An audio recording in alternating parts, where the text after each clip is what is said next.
Hello, everyone. Dr. Scott Gray here, host of Top Minds, where we talk with the top minds in healthcare, life, and business, such as the founder of the Orlando Magic, Pat Williams, and many more we've had on, and how they're making a difference in the world today. I'm also the founder of over 10 healthcare clinics, Gray Marketing Enterprises, and a doctor training business to help them grow their practices. Today's episode is brought to you by GME Digital, which is Gray Marketing Enterprises, where we completely run your healthcare business marketing to drive more patients to you so you can focus on giving great quality care. And if you've ever thought, how can I see more of the perfect patients who need my help? Contact us today. Just email support@gmedigital.com with any questions, or just go to gmedigital.com to learn more about our services and the events that we put on. Now, today we are thrilled to have on Kim Walsh Phillips. Now, Kim is the founder of Powerful Professionals, a business coaching and education company. She's recently been named number 475 in the Inc. 5000 and is a multi-seven-figure business entrepreneur with no business degree and a tendency to say crazy pants way more than is socially acceptable. She is the best-selling author of The Ultimate Guide to Instagram for Business and the No BS Guide to Direct Response Social Media Marketing. And just to share a fun fact about Kim, she uses a thesaurus when she writes because she would use the word awesome, cool, or very 7,452,675 more times than she already does. So that's a good call on her part. Now, she's an in-demand speaker as well. She shared the stage with people such as Tony Robbins, Grant Cardone, Kevin O'Leary, Gary Vaynerchuk. So, Kim, just want to welcome you to the show, and thanks for coming on. Yeah, thanks, Scott. So fun to be here. Awesome. Now, well, I guess, Kim, maybe I should mention one more thing. I don't know if we'll get into this, but we'll just let people know that we're both Disney freaks and big fans. True story. And I don't know, maybe we'll get into some Disney discussion later, but we'll see. But before we get started into everything, I like to just kind of talk to people and learn about, what they're doing, what they're up to, how they're changing the world and making a difference. So just give us an update on what you're doing these days and, how you're making your big dent in the world. At the end of 2017, I sold my marketing company that we had grown from bankruptcy to a seven-figure agency. And I was able to go full-time into my true love and passion. That is our coaching and education business. And it's so crazy, right? Because I had fear over selling my agency for so long. But when we launched our coaching company, I surpassed my revenue that I'd ever brought in my consulting firm. Within 3 years, I had doubled the revenue that I ever generated in the other company. And it was like, once I leaned into that thing, life was so much more fun and more profitable, which was great. Love it. So let me just dive into that real quick. Fear of selling, because I can relate to that when I was selling my chiropractic practice. Mm-hmm. What were you most scared of? And, what did you find to be true then after you actually sold? And kind of how did you deal with it and get past that fear? I had clients who paid recurring monthly fees, and I knew that I had them. And so that was the known. What the unknown was, would I be able to pay for my employees and support my family if I didn't have that anymore? And so I had I'm a woman of faith, and I had this little whisper in my ear basically for years saying, you were meant to serve more people. You can't do that in your agency. And it always felt like difficult. It always felt difficult in my agency. And even the point of when things would go well, something crazy would happen that would make things go difficult. And I think from a divine intervention perspective that many doors were shut in my face on purpose so that I would go a new way. And it was actually one day that I was sitting in church, and I happened to just be in a moment of, prayer and meditation. I wrote in my notebook, like, I'm going to hand it all over. I'm just going to hand it all over to God and be like, you do with it what you see fit. And it was crazy because that same day, our pastor played a video by Joanna Gaines from Fixer Upper, and she said the exact words I had just written in my notebook. It was like complete divine confirmation. And the stuff like that never happens to me, but it happened then. And I'm crying, like almost ugly crying, but I don't want to be, because it's loud, it's church, it's quiet. So we get out and I show my husband this, and he's like, yeah, because he had been encouraging me to do it forever.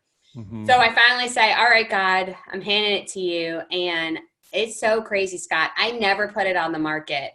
That week, I got 3 offers for my company. 3, because I had finally said, I'm just going to hand it all over. I ended up selling to a gentleman who owned a LinkedIn ads agency because I had a Facebook one at the time. He and I bonded. He had a very similar culture. He hired all of my team that I put with the agency, that he took them all. I didn't have to lay anybody off. He did a great package for me to leave. I only had to do consulting for a year. Like, it was amazing.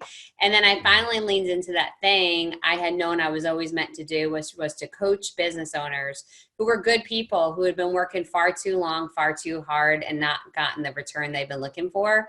And once I can lean into that, like last year alone, we coached over 11,000 people, where in my agency, I was working with 30. Right? Like, it's huge when you lean into that thing, what you can do with it. Yeah. So, just to ask you, because I have a similar path here. So, like, how do you feel now, getting up, going to work and doing what you do compared to running an agency? Yeah, it's completely different. I love every day. Like, I love working. I am on fire. I can't wait to do it.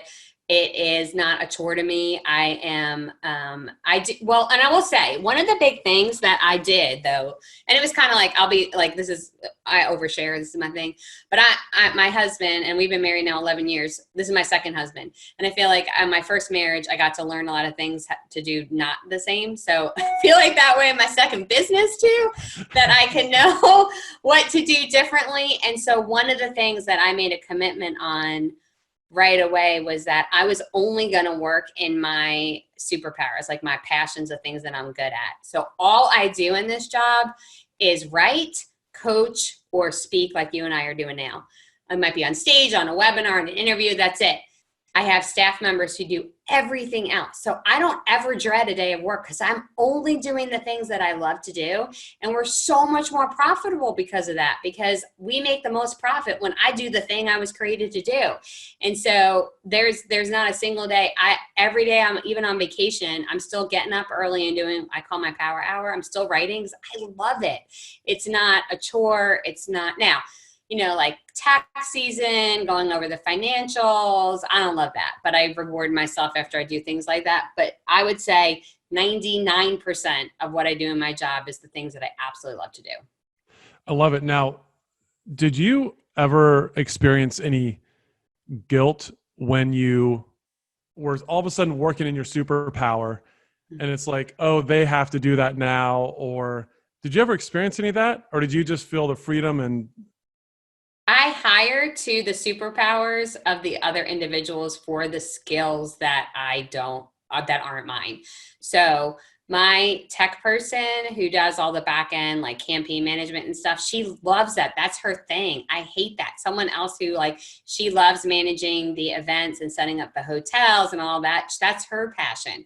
So every person on my team was hired for their superpower. So there's so many strengths finders out there. We use DISC. There's a ton of them. It doesn't matter what you do, but we hire for that skill set. So I'm not ever trying to put somebody on a seat on the bus that doesn't work for them. I did that before. Again, this is my second business marriage. I did try to put people in positions because we had a need and they were on staff, and I know what that looks like. And so we don't hire like that anymore. We only hire for the skill. I love it. So that's a great lesson, is that a lot of people don't realize that all those things we don't like to do, there is someone out there who absolutely loves that, no matter, what it may be. So very, very good lesson.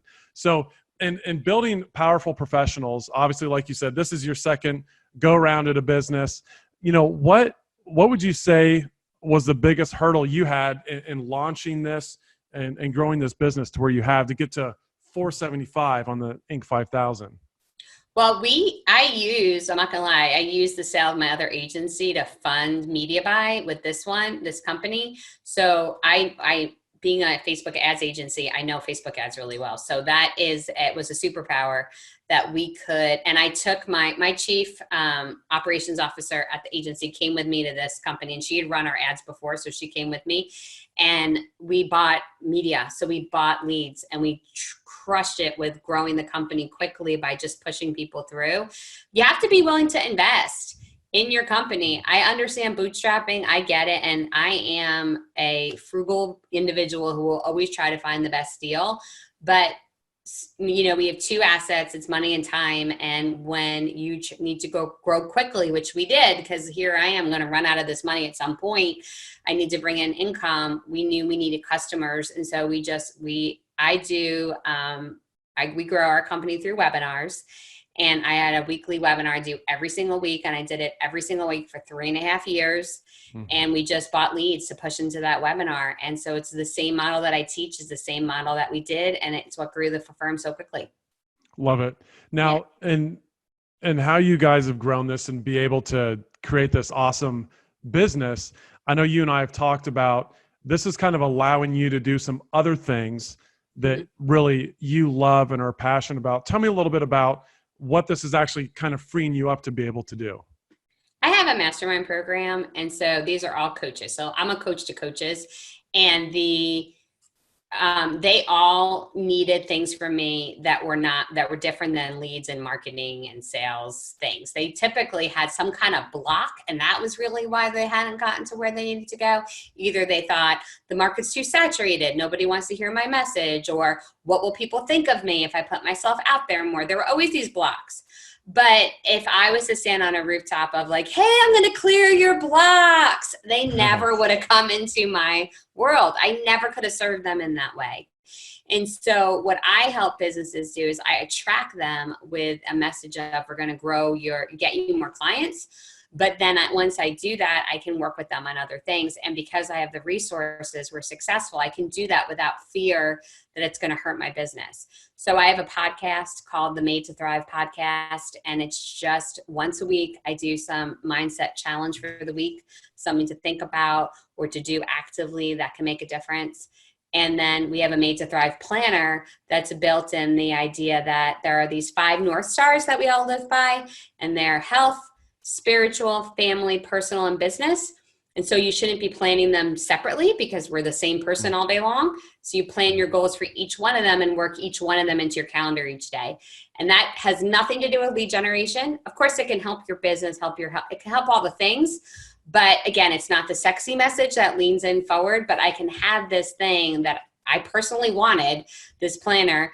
So because I don't need it to be a moneymaker, because I am able to generate income in my company in other ways.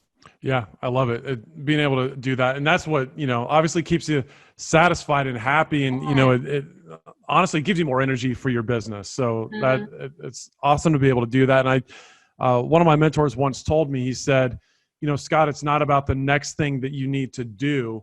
You really need to work on who you need to be, right? You don't want to be the person chasing money, chasing success. You want to be the person that attracts that to you. And I think that in what you're doing with Made to Thrive is you're helping people become who they need to be, right? To attract the success that they want and need in their life. So very cool. Now, you guys, Powerful Professionals, you do different events and things around the country, right? Mm-hmm. So tell us a little bit about some of the events you put on and some of the things that you teach. And what's the next one coming up? I, again, restructured this company. And so we don't have an actual physical office. All my staff is all around the country. And I have 2 little kids. My girls are 7 and 9. And when I sold my agency, I wanted to get rid of the nanny and I wanted to be more present. And so I am done with work every day at 3 o'clock when they get off the bus.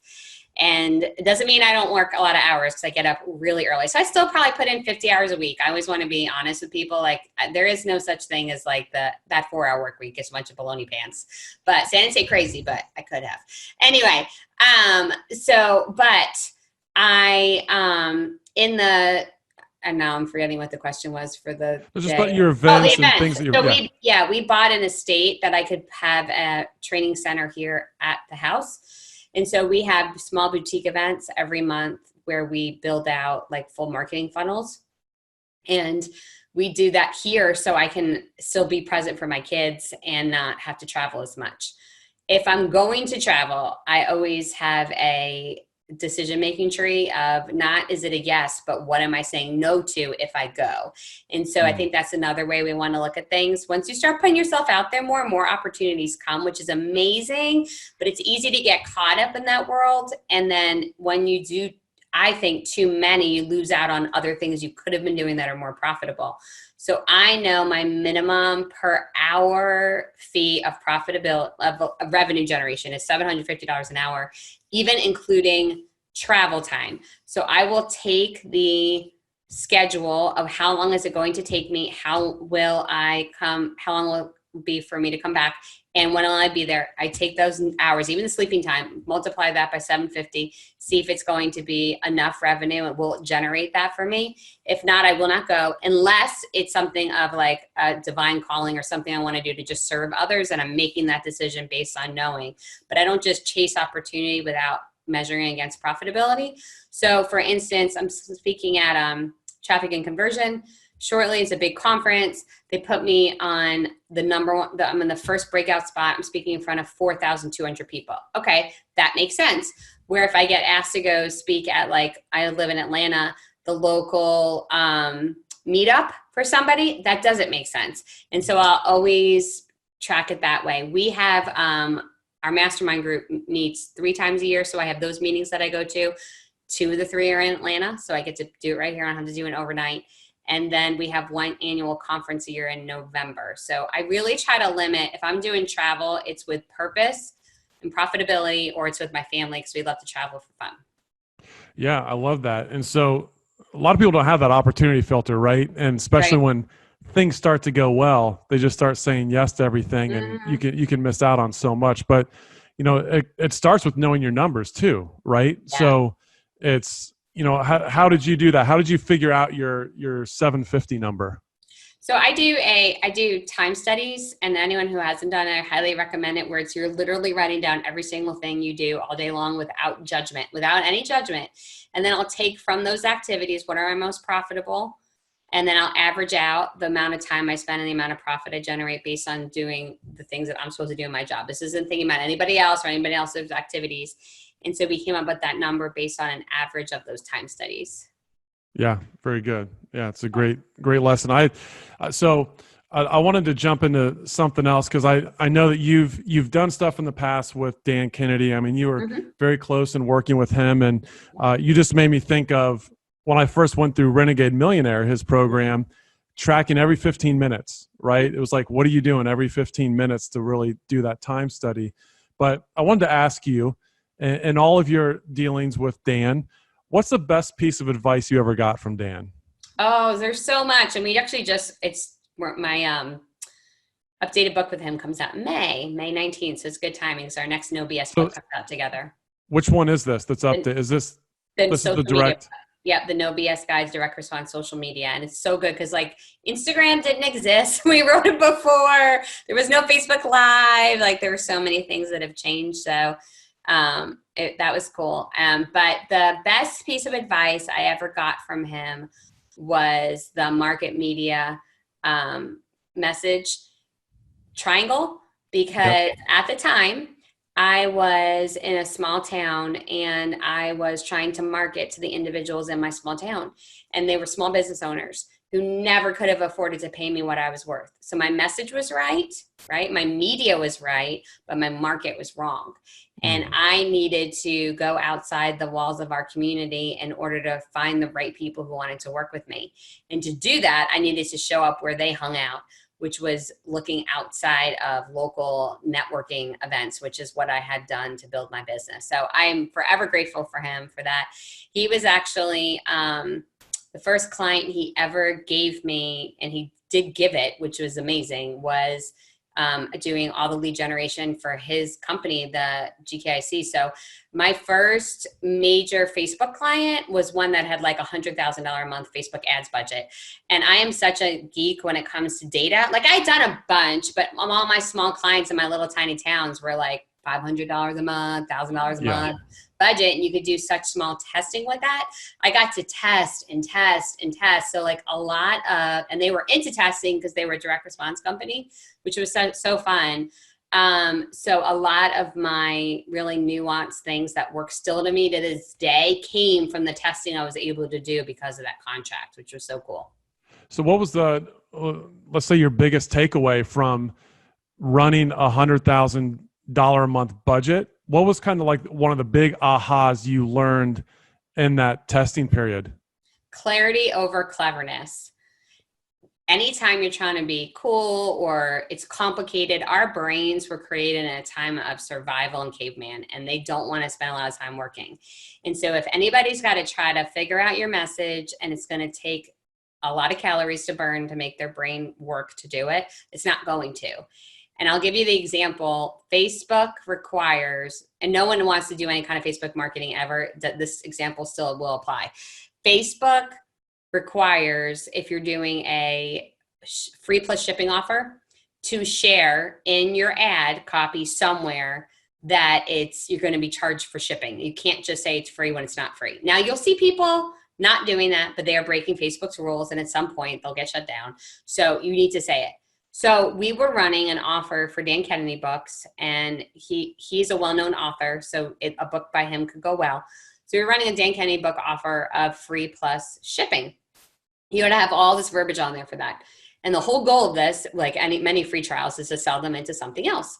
So we're like, how can we simplify this? We took all that away and just turned it into get this book for $1.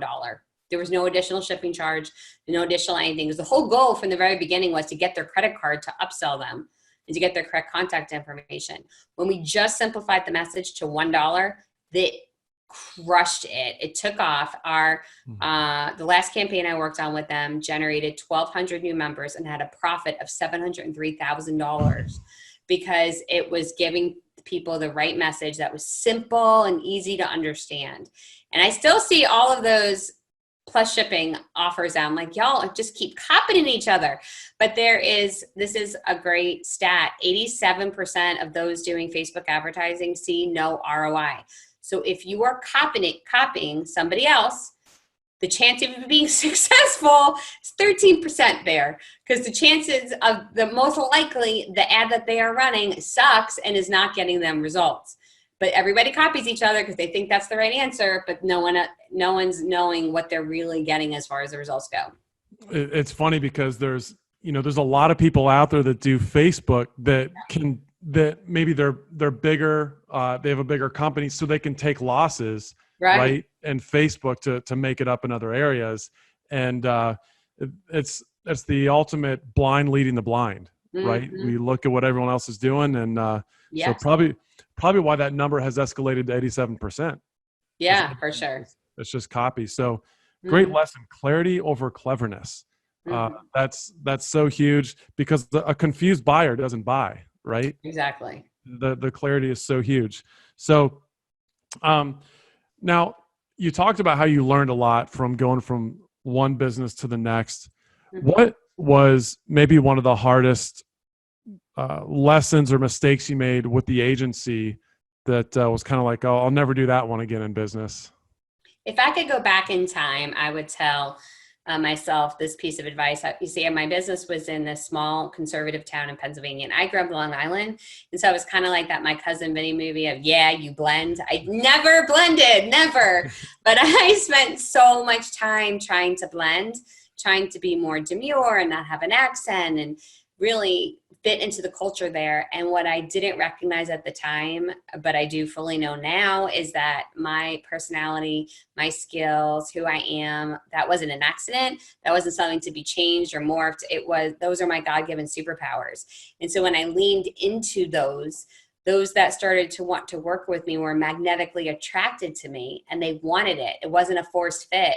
And I stopped having to chase after clients, and people came to us. And so we use that now. Our brand is personality based. I am out there giving free content away all the time to attract the people to me that would want to work with me. I don't care if ads would work with just a logo and not my face, because we're never going to run that kind, because I want people to work with us, not a strategy.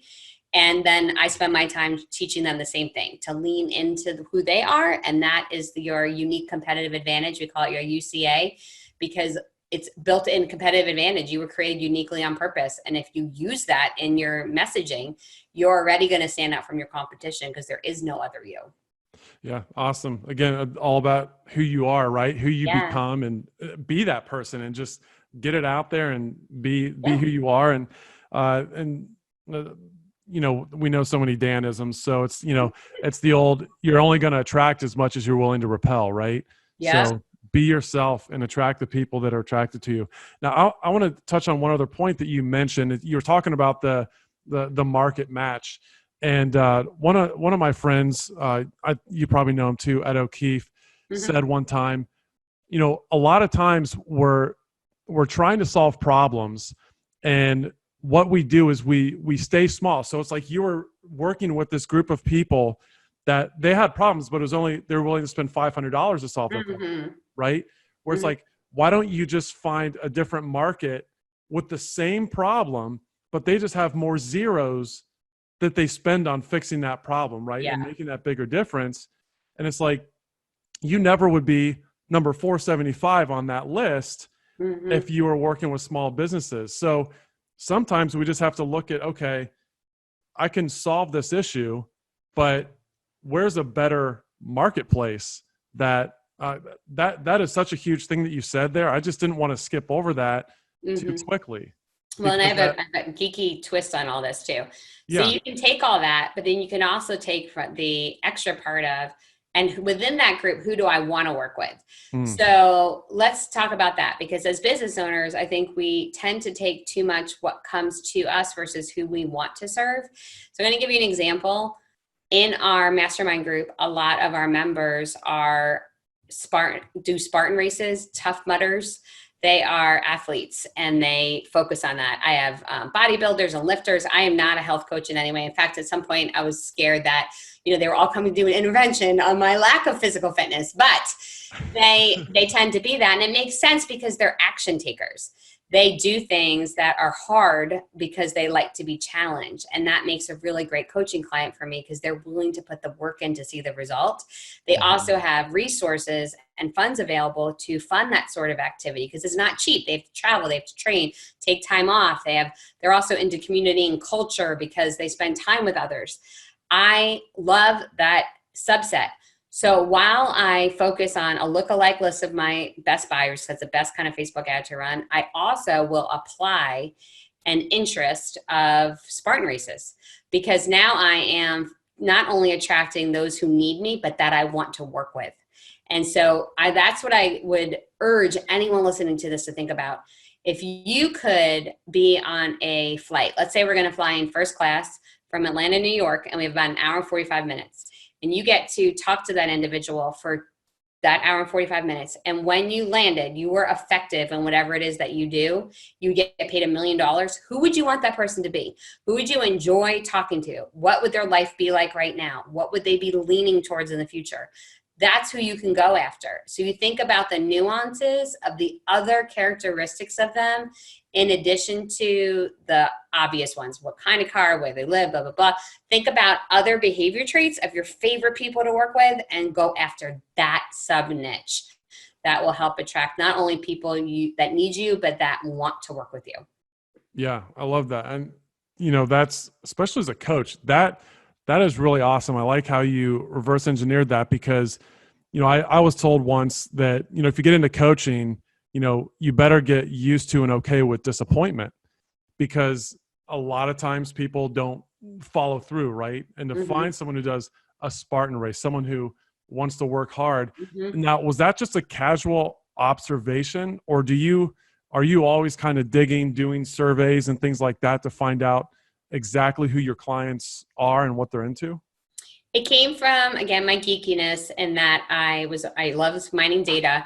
And back again from the GKIC days, we would analyze their list all the time inside Facebook's audience insights that's there and ready to show you stuff. And we found out with their folks that their highest value customers also were frequent flyers.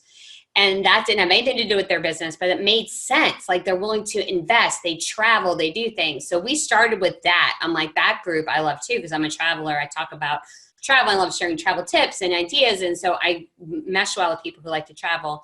And so that was a subset we went after. And then we started going, okay, let's talk about other characteristics, which is how we started doing Spartan. So we have a whole bunch of those little subgroups that we go after because those characteristics are of your people. So it's a great place to start is inside Facebook Audience Insights. You don't have to have a paying Facebook ad to use it. You do have to set up a business account, but it's a great way to mine data of your audience because you can upload your list and start to uncover things that they like. So it's crazy because you can even see like the most popular Facebook pages that they like. And so that can start to show you the types of things that they're into. So another thing is we make people jump through a hurdle to be a customer because our free training program has them start by setting up their first Facebook ad. So if you're not willing to go do that, you're not willing to pay for it, you're not going to get anything out of my stuff. So I'm already filtering people who don't want to take action, who don't want to spend money. So we are doing that from the very beginning in our messaging. So that way I'm working with those. Because I mean, here's the thing. We only have so much time. And so, and again, this goes back to my biblical, but say like, I'm willing to put my faith out there. I repel some, I attract others, and that's okay. There's this part in the Bible where Jesus said, like, I'm going to walk off and dust off my boots and walk on because they're not hearing my message. We can either waste all of our time trying to talk to the one person who doesn't get it while the thousands that would get it are walking on by. Or we can say, nope, not for me. I'm too much for some people. You're not my people. Now I'm going to somebody else. That's what we're supposed to do. So we have to let go of those that that don't want to take the coaching, that don't want to take the advice, that don't want to take that treatment, that don't want to go into your care the way that they're supposed to, and move on to the person who's waiting for you to talk to them that can't hear from you because you're too busy talking to the person that doesn't get it. Oh man, that is so true, Kim. That was awesome. And you know what the funny thing is I found a lot of times, and so I'll go back to chiropractic days of like doing screenings. Yeah. I always found, speaking of people walking by, right? You go to like a health show. Mm-hmm. It's the people who a lot of times that don't want to take action, that want to take the most of your time. Yeah, right? Right. And if you're just letting everyone walk by, these people that really could use you and would use you, man, that is such a huge point and a big takeaway. You're dropping some bombs here today. This is good stuff. I love it.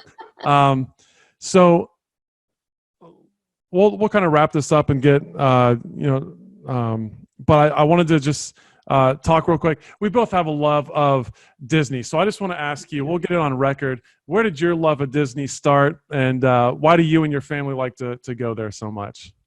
It was since a very little kid. Like, again, for a little kid, not only did I love it, but I also loved the business side. My parents still kid that when I was 10, they had a children's program that you could go behind the scenes. They don't even let kids do the Keys to the Kingdom tour anymore. But back then they did, and we got a little workbook. And that's what I wanted to spend my day doing while everyone was in the park. So I've always been that way. But I have always loved surprise and delight. It is my favorite thing. It's why Christmas is my favorite holiday. I love the surprise and delight, and they are so good at it, to the point that they are thinking about it from the very beginning of time. So one of my favorite examples is and you and I have chatted about this, but it's from the Mine Train ride, that they put a cutout in the ceiling of the ride. So on Walt Disney's birthday, the sun will shine through in that exact spot and make a Mickey head on the ground. Like, come on, that's so good. And it's just to create that extra level of like, we went the extra step, we did the extra thing just to make somebody smile today.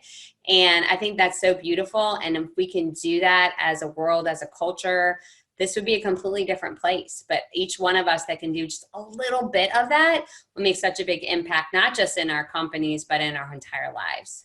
Yeah, I love it. And that's, just the business and the leadership that you can learn from Walt and the Imagineers and all that stuff they do. So if it's December 5th and you happen to be at Walt Disney World, make sure you ride Mine Train so you can see the you have to go in the non-fast pass line though, so you're going to be there a long time. Yeah, you might be waiting a few hours, but then you get to see that special thing the Imagineers did for everyone. So now, what are some action steps people could take today based on you've given so much advice here today, Kim, but someone who maybe is struggling or feels down and maybe they feel stuck. What advice would you give someone to get out of that rut and to really start getting some momentum and moving forward? The more time we spend in doing things that bring us joy, the more joy we will have. So my challenge for you is this week, I want you to find one thing that you absolutely despise doing and either eliminate it or delegate it. This is the challenge for you this week. And then to take the time you spent doing that thing and do something that you love. That's the best way to start. Just start small, one thing. And if that goes well, then in 30 days, put in your calendar, you're going to do it again. And then you're going to do it again. And you're going to do it again until you're leveling into who you were created to be, what you were meant to do. And you can give those that were meant to do those other things more things those things to do. Love it, Kim. Thank you. So get rid of one thing that you don't like doing, delegate it, and you'll start to learn that art of delegation and oh, wow, this feels good. And all of a sudden you're more productive. So make sure you check out the new book, the updated book with Kim and Dan that's coming out on social media. Make sure you check out the Made to Thrive podcast as well, the weekly show. And Kim, where else can people go to learn more about you guys and what you're doing with Powerful Professionals? Our site is powerfulprofessionals.com. And since you guys are podcast listeners, I do have a show all about Facebook too, Facebook Sales Strategies podcast. So but those two shows, each of them are only a few minutes a piece, so you can get them both done after you've listened to Scott's great program for the week, and you'll get more strategies to lean into joy, to have more time, and to generate more profits while you're serving more people. Love it. Thank you, Kim, for delivering all that value today, and I really appreciate you coming on. Thanks for having me on.